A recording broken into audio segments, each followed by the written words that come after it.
Hi, everyone, and good evening. Welcome to this evening's panel discussion, which is focusing on community pharmacy careers. And it's a great session that we've got planned here with a panel discussion with pharmacy owners, some young pharmacists, and of course, some industry professionals. And they're going to be talking about why community pharmacy, why it's a smart career choice, and the opportunities to lead and innovate that await you if you make that move into community pharmacy. So as Annika mentioned, my name's Daniel Oyston, and while I'm a marketer by day, mostly working with small and medium businesses, some of you may recognise my voice as the host of the Guild's PBCN podcast, which is a lot of fun. I get to speak to a lot of smart people, some of which are on the panel here today. And I'm going to move fairly quickly because there isn't a lot of time in the agenda, and we do need to get to our panelists quickly because that's why we're all here. You don't want to hear too much more from me, but we would love for you to be involved in the discussions. That is definitely how you're going to get the most out of it. So please post your questions in the chat at any time. Trust me, I've done loads of webinars and panel hosting in my time, and I can tell you that the guests absolutely love getting questions from you. So please don't be shy and just pop them in the chat at any time. You don't need to wait until the end.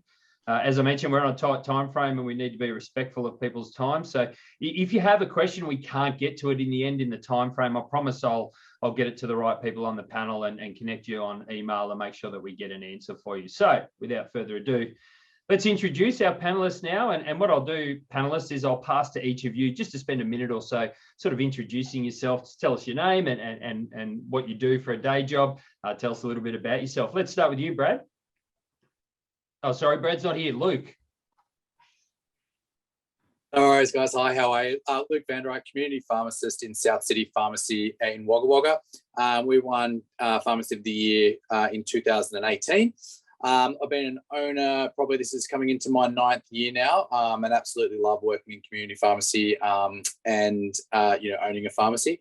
Also elected to New South Wales Pharmacy Guild in the branch committee. Locally, I sit on a few committees as well. I'm on the PHN or Primary Health Network Steering Committee. And on that, I sort of also form a few subcommittees. So the COVID-19 group, clinical council group, and another one program called Living Well Your Way, which focuses on we're developing a COPD and heart failure program for all the local people in the Greater Wagga area. Outstanding. So it sounds like you got lots of free time on your hands, Luke. What about you, Alison? Welcome. Tell us a little bit about yourself. Hi everyone, I'm Ali. I'm a Senior Manager of Education and Training at the Pharmacy Guild of Australia. My role involves looking after all of our training from the National Intern Training Program, vaccination courses, pharmacy assistant training, and also workforce. And I'm a community pharmacist by background, been practicing as a community pharmacist for 10 years. Excellent. And next up, Melanie, let us know a little bit about yourself and welcome tonight. Yeah, hi everyone, my name's Melanie. I'm the owner at Bloom's Chemist Orange. This year our store was lucky enough to be one of the finalists for Pharmacy of the Year. I've owned Bloom's Chemist Orange for about 9 years now, and I'm originally from the country myself in Dubbo, and now I've got 2 other stores up in the Northern Territory in Palmerston and in Darwin. And yeah, I've got a real passion for community pharmacy. And my store's picked up a couple of awards in the Bloom's network, which we're really proud of. So, excellent, very good. And last but not least, we have Fee. Welcome, Fee. Please let us know a little bit about yourself. Hi, my name is Firouzeh. I'm the pharmacist in charge in Alive Pharmacy and Westcourt in Cairns in North Queensland. I studied in Melbourne, and it's only 1 year that I'm here in Queensland.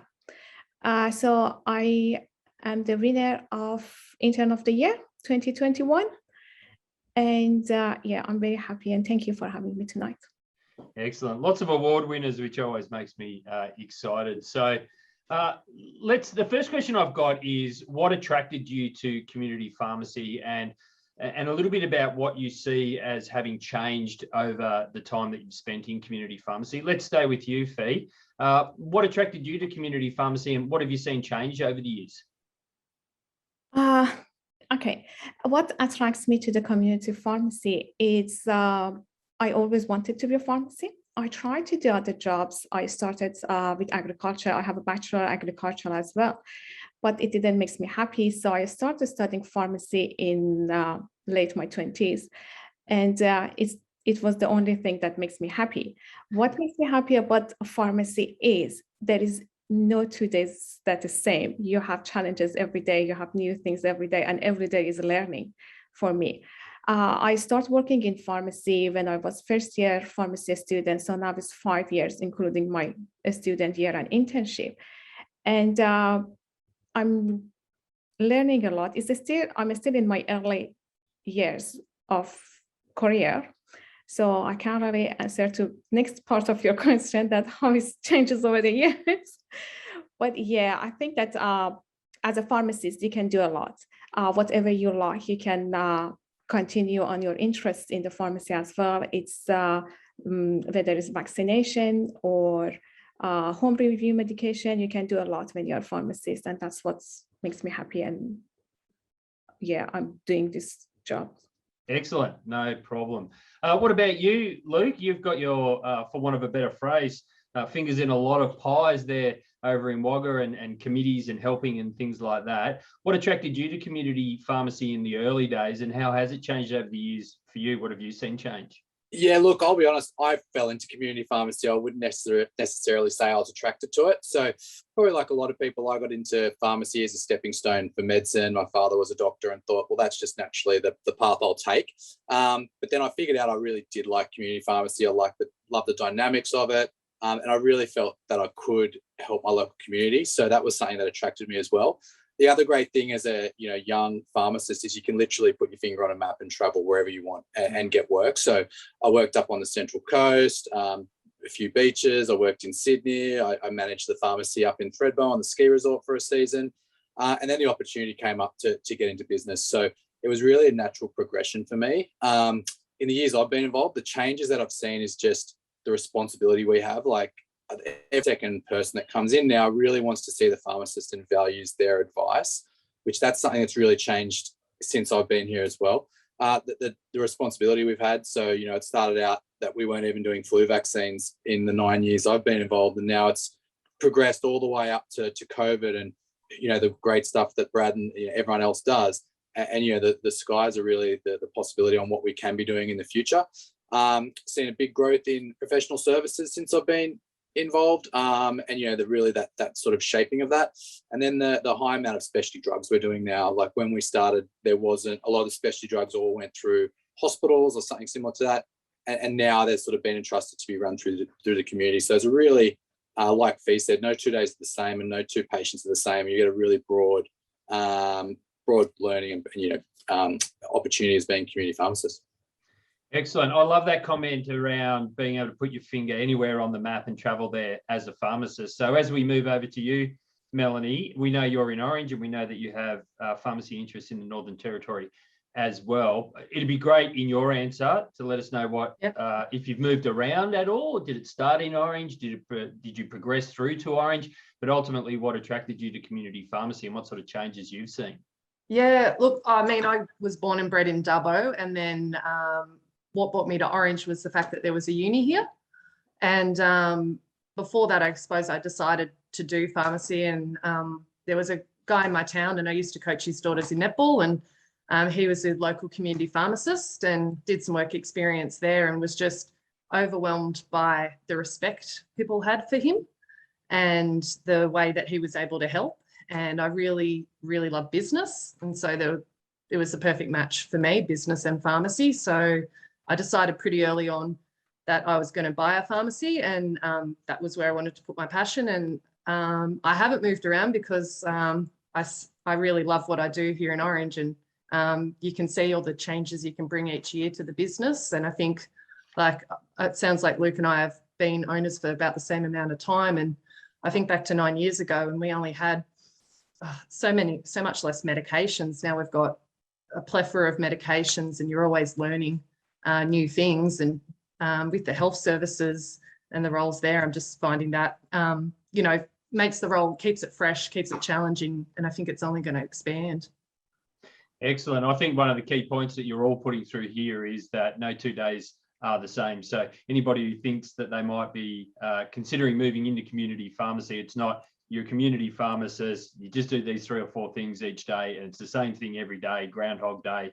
lots is changing, lots of, scope of practice and that sort of stuff. So that's great to hear. What about you, Alison? You're next. What attracted you to community pharmacy, and how's that changed over the years? What have you seen?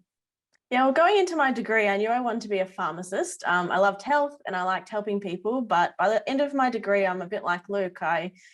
You couldn't say I had a passion for community pharmacy, but as 80% of our graduates at least end up in community pharmacy. So I decided to make the most of my intern year, and I moved to a rural town, population of about 3,000, and that really changed everything about pharmacy for me. Just the breadth of experience I could have in that small town and the impact on the community really changed and ignited my passion for community pharmacy. And I think the best thing about pharmacy is you're saying how much it's changed, and it does change. It's not a stale profession. It's not something you're going to go into and be doing the same thing in 10 years. And also when I graduated, pharmacists weren't vaccinating, and now, we're leading the charge in some states in terms of vaccinating for COVID. So it's a very exciting space. It's changing, it's challenging mentally. It's never boring. Excellent. And welcome, Brad, from the great city of Canberra. Hi again.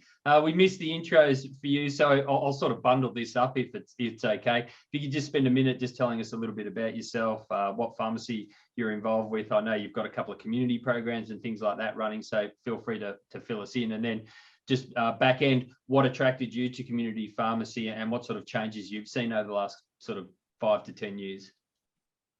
I'm the dinosaur in the room, mate. So I'm Brad. I'm from Coolman Court Pharmacy in Canberra. We were fortunate enough this year to be crowned Pharmacy of the Year, which was really exciting for the team. I run a men's health program called Men's Health Down Under, which helps men through a challenging stage of their life when they've got urological health issues, from erectile dysfunction to Peyronie's disease to prostate cancer, incontinence, and just about everything in between. So that's been really cool. I don't need to talk too much about myself. I'm originally from Armidale in northern New South Wales, up in UNE country, which is Barnaby Joyce territory, and I still hold that connection to regional Australia pretty closely to my heart. We've got a pharmacy up there, so to Amy, Josh, and the guys that might be dialing in tonight, g'day, good to know you're on. So we've got the pharmacy up there still, which is cool. So we get up there occasionally, but it's still where my heart is. And I think, Alison can relate to an Armidale. It's a bit bigger than 3,000, but the ability to work in a regional area, you're actually you're a linchpin to the healthcare team. And everybody has your mobile number. Certainly that was the case for me. They call you up after hours and during hours, and they see you at the supermarket. They want to know what you've got in your groceries and why have you got chocolate, and can they get some advice while I've got you, sort of thing. So, I think regional and remote pharmacy is wonderful. And that's not to say Metropolitan's not. Metropolitan's fantastic as well. You're part of a larger healthcare team, but that intimacy that you get in a regional and remote part of the country is it's really, really wonderful and challenging. Changes, as I say, I'm the dinosaur in the room. I've been in and around pharmacies since I was 12, and I'm now pushing 40. So you can do the maths on that. I originally started picking up the rubbish outside the pharmacy in Armidale that we now own. And the boss, Greg, used to give me $5 out of the till. So, I mean, look, a lot's changed. You'd never get away with giving a kid $5 to pick up the rubbish around the shop. You wouldn't get away with employing a 12-year-old. So lots changed. It'd be easier to talk about what hasn't changed. I think the thing that I find most interesting is that the technology has changed such a lot. We used to submit our claims on a floppy diskette and you'd be paid a month later. So that this is a while ago now, and the general co-payment was in the $2 for the concessional patients. And once you hit safety net, you could get as many scripts as you want. And when people passed, they used to bring in garbage bags full of PBS subsidized medication that had been accumulated. So I guess changes to technology really have streamlined a lot. The printers we've got these days we take for granted. It's no dot matrix printers that make a whole heap of noise. There's no ledgers you have to write stuff in, and the DD books are an example of that still exist. But by and large, the DD books are now electronic as well. So the tech has certainly changed a lot, and we're far better connected, which I think is good for the profession. It's good for healthcare. And as a practitioner, I think it's important to note that most of us, in fact, everybody I think that's in the panel tonight, are practitioners. We're not just business owners that sit in the background and maybe do work occasionally. We're on the coalface every day. So that ability to be connected to our peers and, you know, people on the panel and, you know, the early career pharmacists is much easier. So we've got this more collegiate team, which I think is really important. Excellent. Well, I did the maths, Brad. The answer is 28. So Luke, Brad and the others just spoke about heaps of different changes over the period that they've been involved with community pharmacy. Pharmacies are making a lot of changes to try and respond to the changing landscape. Tell us a little bit about your pharmacy and what sort of innovation happens in your pharmacy or has happened, and how sometimes you might pivot to meet the needs of that community, and why you would ultimately make that decision to do it rather than just maintain the status quo. Yeah, no, so that's a good question. Best way to break that down, the needs of the community, there's three things we look at. Obviously, the patients firstly, secondly, the prescribers and their needs, and then thirdly, government. So your PHN, what they want done, what they want achieved. And we try and sort of help those people out in their different categories. And I'll run through a few things we've done recently. The PHN wanted, a vaccinator to go out and do COVID vaccinations to rural and remote communities. A lot of these, Indigenous communities and whatnot. So they asked us if we could go out and do that. Originally, we were sort of railroaded by the New South Wales health vaccination guidelines, which we couldn't actually leave. And we thankfully got those amended. And then we've done, I think, 8 community vaccinations now. That's just our pharmacy, and other pharmacies have been able to do that as well. So as a result, you've got community pharmacy getting out to those remote communities and doing those vaccinations, which has been really, really exciting and good to be a part of. From prescribers, obviously prescribers have their unique needs and stuff they would like. 2 examples that I can give you is the orthopedics wanted some, higher end bracing. And, now we're selling, knee braces that are upwards of $1,200 that we have to dial in and set the angles and do all these extra training with. So that's something that's, it's really exciting to sort of be a part of that. Sleep apnea specialists in town wanted to run their own, testing service. So now we sort of do the tests for them and they read and score for us as opposed to it going remotely. That sort of relationship's been really fantastic to develop. Not too dissimilar into the, how Brad developed his ways with, the urologist downtown, and then took it to a new level. And from a patient's need, we still look at what the patients need. And for example, during the lockdowns, we found a lot of patients weren't getting their meals delivered. So we approached a frozen meal company. And now, a lot of our Webster patients or those in lockdown, we can also deliver meals with them as well. A further example of how, we've been assisting patients is, we're a town of 75,000 people and no one was offering medical termination of pregnancy. So we found some prescribers in Albury that could set up telehealth consults, and then we could do those, dispensing of those medication for those people. So look, we really look to sort of try and see what those 3 groups of people want and build our services around that. And that sort of creates a bit of a niche for our pharmacy, in the sort of local market as well. I love that answer, Luke, because as I said at the start, I'm a marketer, and in chapter 1 of any good marketing textbook, without boring people too much, but it's an important point to make, there's a thing called the marketing mix, and in the center sits the customer or your target audience, and you create products and services that are a response to their need, want, or problem, as opposed to, well, let's do this and then try and find somebody to sell it to. And that is always the pathway to success, is looking at the target audience and the people in your community. What problems do they have? What challenges do they have? And how might we come to the table and help solve those? Melanie and Brad, we'll start with your answer first, Melanie. Your teams and your pharmacy are also leading the way in providing some specialised health services. Can you tell us a bit about that and why you decided to take that journey, take that pathway as well? Yeah, look, I think we wanted to be all about the customer and always have been, and just figure out ways that we can make things a yes for them. And we sort of noticed in our group of patients, we do have a lot of people who go through tough times financially.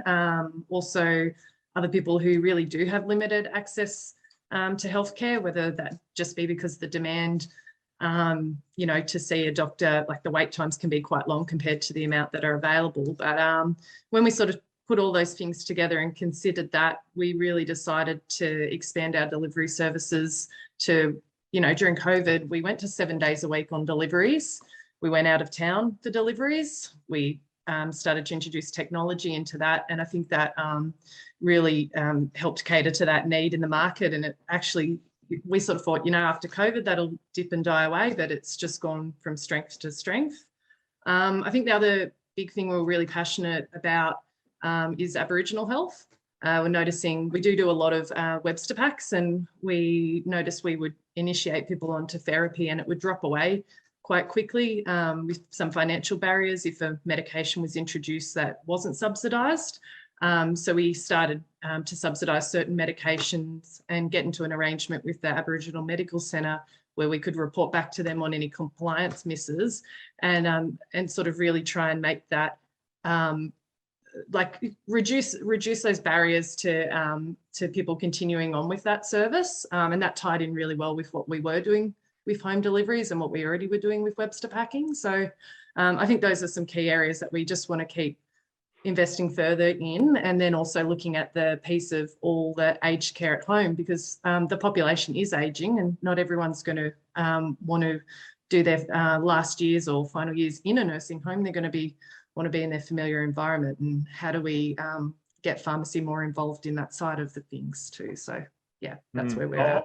Yeah, I think it's a great point to make, and even taking it a step further, I do a bit of work for palliative care ACT, and the vast majority of people will prefer to pass away at home, but very few people actually get that choice. And so, as you said, with an aging population, community pharmacy will have a role to play in that in the years to come. Brad, you alluded to it earlier, but you have a massive program there at Coolum Court Pharmacy, Men's Health Down Under. Tell us a little bit more about that and why you decided to sort of kick it off and go down that pathway.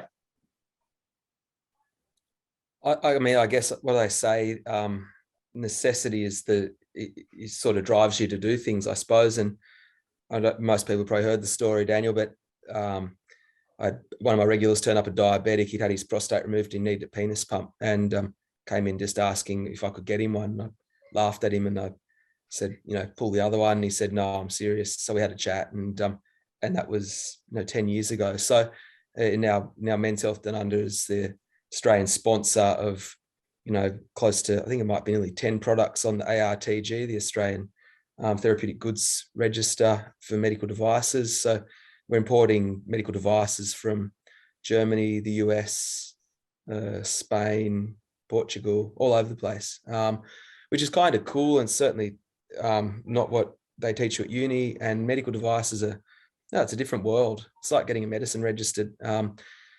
And with that comes responsibility, but also a whole heap of opportunities. So we're fortunate now. We've got a number of pharmacies that are taken on the program around Australia.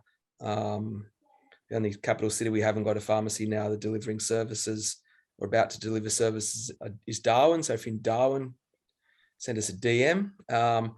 So that's really great, because the whole idea was, if we can help people in our local community, as a local community pharmacy, there's nobody better to help them. And it doesn't matter if it's diabetes or if it's blood pressure or prostate cancer. The ability to deliver a service in your local communities is absolutely invaluable. And unfortunately, we can't all be jacks of all trades and masters of none. I mean, you can do that with your dispensing, but at some point in time, you actually need to decide what is it you're passionate about and what is the service you want to bring to your pharmacy. Because I remember listening to Greg Hunt at APP 5 or 6 years ago as the health minister, and he was saying, you guys, you pharmacists, essentially you can't rely on the PBS to keep funding everything. This is not going to work. We're going to cut the prices out on you guys. Your margins are going to shrink, and you need to be innovative, and we want you to be, and we're going to give you time. But if you don't take the opportunity while you've got it, while there's still a little bit of meat on that bone, you're going to find that business gets real tough. And I mean, he was much more polite in the way he said it, but that was essentially what he said. And I think all too often now we've got a list of services we offer in the pharmacy, and this is all the stuff we do. But if you see that, I'd encourage you to go into the pharmacy and say, can you check my blood pressure? And I reckon 50% of the time I say, we'll have to find the blood pressure monitor. And that's just not good enough.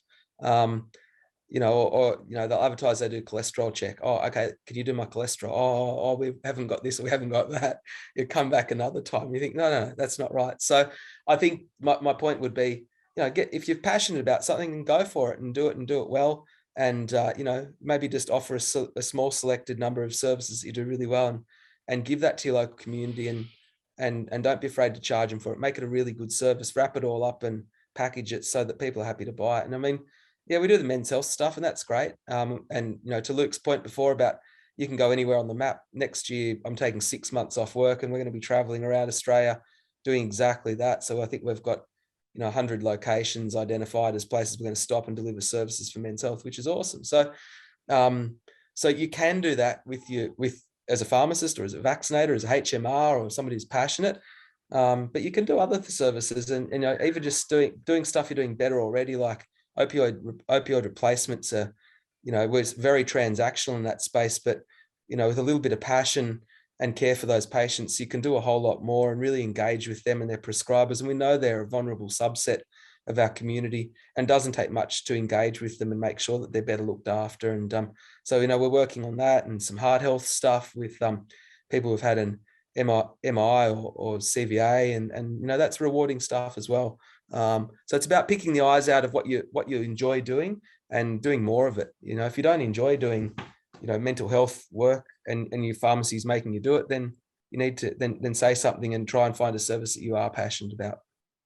It's a good point. And circling back around to what Minister Hunt said at the time, very few industries get runway warning that their industry is going to change over a period of time. A lot of industries, and pharmacy is not going to be any different in the next sort of 10 to 20 years, but those disruptors that come to the market, people that find different ways to deliver things, Uber is the example that everybody holds up, and the taxi industry just sort of was crippled for a couple of years before they decided to start to change, just because, as I said before, and as Luke mentioned, responding to what people want in the market. So there is plenty of opportunity out there.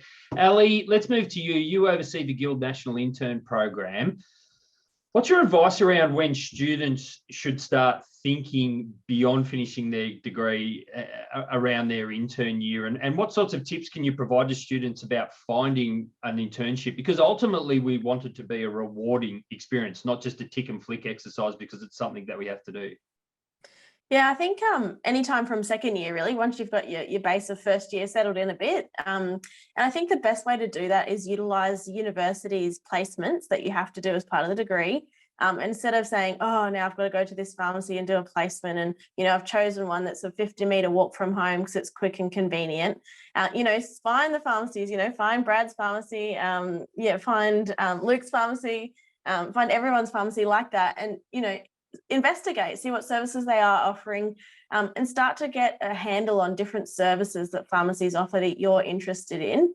And don't write a service off until you try it. I remember at the end of my university degree, we'd kind of done palliative care and didn't really interest me, and also opioid replacement. I was like, oh, I don't really ever want to do that. And they're two areas that I found myself I fell into, and I loved it. It was a passion of mine, and I made it a very successful business model of the pharmacy I was managing. So don't write anything off until you give it a good crack. Excellent. Well, as we're talking about interns, following on from Ali's great advice, Fee, can you tell us a little bit about your intern year? Because we heard you were the winner of the Guild Intern of the Year for 2021. So that's no small achievement. Congratulations. How did you make the most of your intern year? Yes. So I win the Intern of the Year award for 2021, and that's because of my work for COVID vaccination. Me and my preceptor, we went to the high school around the Cairns, and we vaccinated the high school students for COVID vaccine. I did all that because, to me, internship wasn't only it wasn't only like learning or doing your hours, and the goal for me wasn't just finishing the internship and getting my registration or passing the oral and written exam.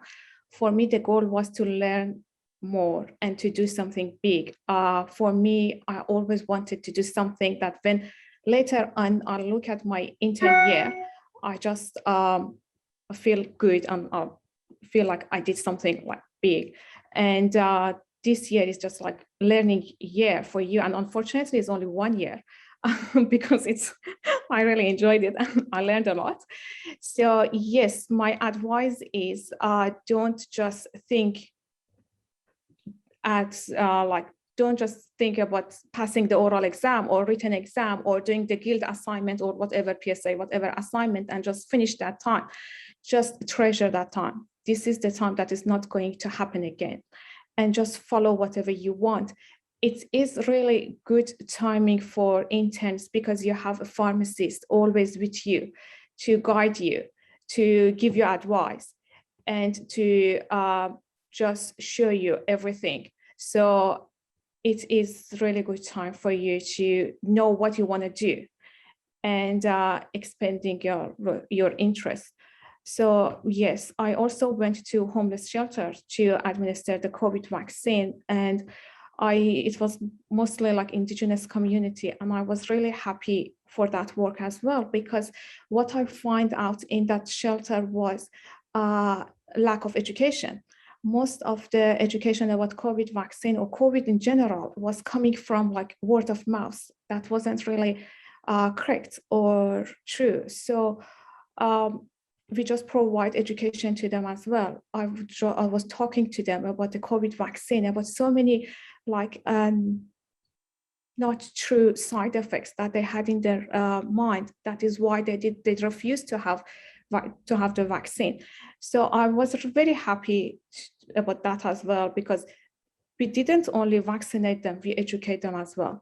They get the advice from professional, not from like people that they don't have really any idea what the advice are coming from. So yes, my advice to the student that they're listening, or even if the interns are there, is not, you need to make most of your time. The goal is not to pass the oral exam and written exam and be a pharmacist. The goal is to find out what you want to do and to do something that you like and makes the difference in your community as well. That's great advice. Ali, jumping back to you, I'm curious about do we see a lot of internships turn into permanent job offers once the intern becomes a registered pharmacist? At the moment, yes. There's a shortage of pharmacists in Australia. So yeah, I think in terms of being a pharmacist, you could almost, go to any town or any city in Australia and get a job at the moment. So it's a great opportunity for pharmacists to really choose a pharmacy that suits them and their values, rather than just choosing the pharmacy around the corner because it seems good at the time. Fee, let's move back to you. You spoke about how in your intern year that you really wanted to focus on learning, but you also wanted to do something big. Do you think that helped you secure a job afterwards? Because I want to hear your thoughts about landing that job offer, whether it's where in the pharmacy where you complete your internship, or maybe you move somewhere else to another pharmacy. What sort of tips can you provide for people to carve out their career path and ultimately really make yourself stand out from the crowd? Because you might want to move to a pharmacy where there's multiple people applying for a job. How do you stand out? Is it trying to do something big in your intern year? Is it talking about focusing on learning, or is it something else? Yes, intern year for us as an intern, or not me anymore, but for interns, it is a year for learning, yes, of course, but also for the employee or the manager or for pharmacy owner is the year that they're going to train you for you to become the next pharmacist, for you to just take over the pharmacy and manage the pharmacist. So it's opportunity for both parts, for the interns to learn everything and also for them to make sure that you are the right person and train you as well. So that is why we will see most of the internship, they will end up with the job opportunity as well. And what I think is important as a pharmacist that a student need to work on is, or what the employer is looking for, and they want to see that you have in your, is just like some skills like problem solving. The minute that you get your registration, you are in charge. You are in charge of pharmacy. You are in charge of the staff. You are in charge of everybody that are actually working with you. And usually you are just like very young, 20 to 23 years old, and then you have to manage the people that they are older than you.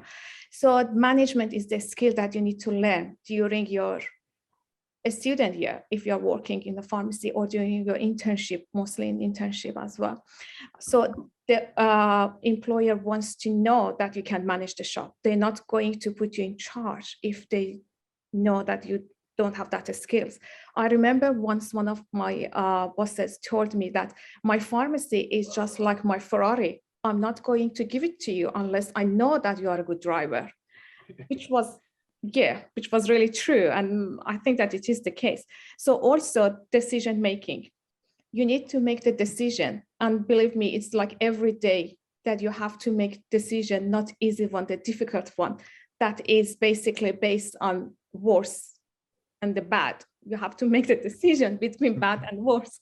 And sometimes no matter what decision that you make, nobody will be happy. But you need to have those skills: decision-making, problem solving, management, and also working under pressure. At the moment, because of COVID and because of everything that's happening, vaccination, Rijt supervised, and everything else, pharmacists are under pressure. We have to do like way more than what we used to do. So you have to adapt yourself, and you have to show that you are capable of doing that. Yeah, if it is interview, like you're interviewing for the job, that is the first time that you're meeting the boss or manager or whoever is interviewing you, or during your internship, you need to show that you can handle the pressure. You need to show that you can manage the shop. You need to show that you're capable of making decisions. That is the skills that I believe that they're looking for. Therapeutic knowledge or dispensing, they're all, of course, the basic things that you have to have as a pharmacist. They're looking for extra thing like decision making or those kind of things. Even if you look at the most likely question that you're going to have during the interview, you will see that most of the questions, they are about, they want to assess your decision making or problem solving. It's very rarely they're going to ask any therapeutic question from you. So I believe this is the skills that you need to have if you want to have a better job, or if you want to secure your job. I think as you were speaking there, I was reflecting on your comments before about how your intern year needs to be really focused on learning. And you spoke about the core things, the key things that you need to do to get through it knowledge-wise. But the message there for me, if I was following that intern to pharmacy path, would be to spend that year as the intern really trying to work closely with your preceptor to really get into their head, understand how they make decisions. Who do they get counsel from? How do they try and keep everybody happy when it's an impossibility? What are the things that they do? Because it's hard for young people, older people like us, want them to come into a job and go, we want to know about decision making and how would you handle this situation? And people go, oh, I've never been in it before, so I don't know. How do I get experience if I've never had the chance? But as an intern, a lot of your focus could be spent learning from those sorts of things, some of those management, those softer things. Speaking of managers, owners, Melanie, you're an owner, you're female. The statistics show that close to 80% of pharmacy graduates are female. However, only about 33% are currently pharmacy owners. And the percentage of females represented on pharmacy councils and committees and boards is pretty much similar to around about 33%. I'm curious about why you think this is, or it's like that way. And ultimately, what do you think the future looks like for females in this industry, and why community pharmacy is a good choice for them? A couple of questions there. Yeah, just a few.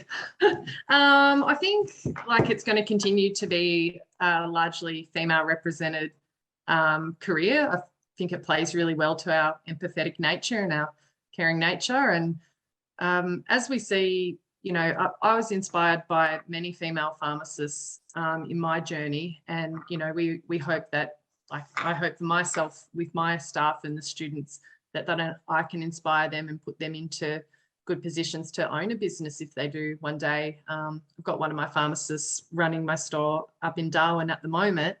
And yeah, just said to her, give it a go, spend 3 months up there and see how you like it. So just sort of trying to empower the other women in the industry to step into those roles. We've got a female represented on our board of directors for Blooms, which is really good to see. And I know Blooms has been really good at involving me in committees like choosing our generic supplier.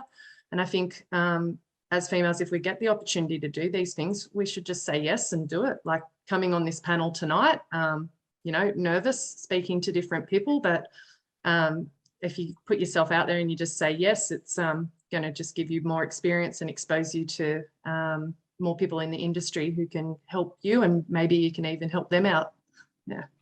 Excellent. Well, guys, we've got about 5. We could probably run a little bit over time. So I've got 2 more questions that I'd like to pose to you. So if we could just be conscious of the timing, just sort of keep it to a couple of sentences, 60 to 90 seconds would be great. Let's start with you, Luke. What do you think students and early career pharmacists can be doing to help drive the future direction of the industry? Yeah, look, I think that the early career pharmacist is what the future of the industry is going to be. So I think what they need to do is just upskill as much as they can and really figure out what type of pharmacist and pharmacy they want to be working in.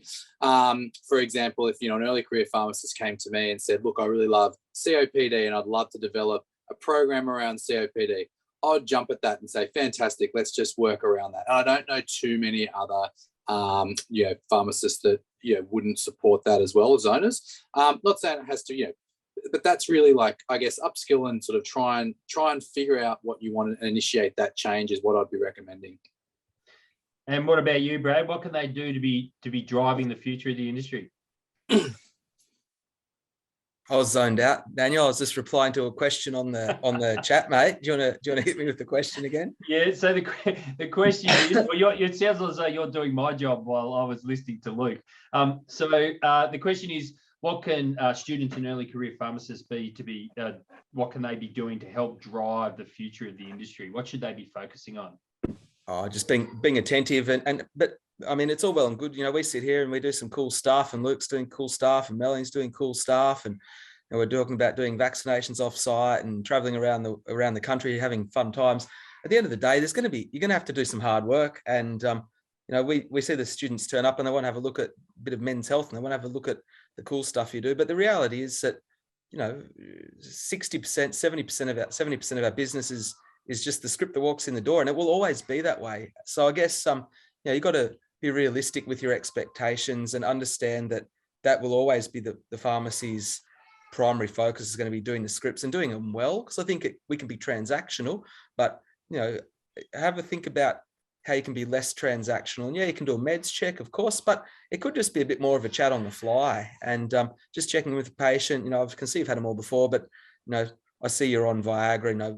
How do you find it goes? And the patient will often say, yeah, it's fine. Thanks for asking. Yeah, it's all good. I'm fine. See you later. And then the next day they call up and they say, a young fella asked me about my Viagra.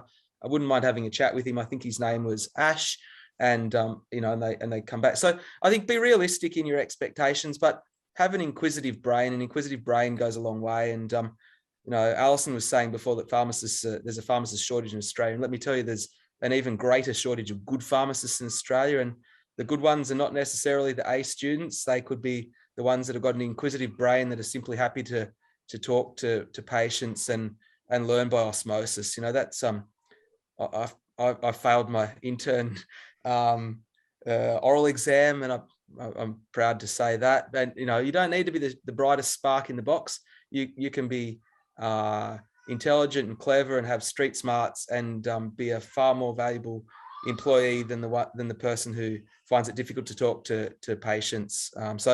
Be inquisitive and put yourself out there, and you'll be rewarded. Excellent. What are your thoughts, Ali? Yeah, probably with the same theme of what tonight has been is, say yes and give things a try, and don't be afraid of the hard work. Like Brad was saying, pharmacy is a rewarding career, but it's a very challenging career too. And the best way to make the most of that is to do it and just get in there and get stuff done.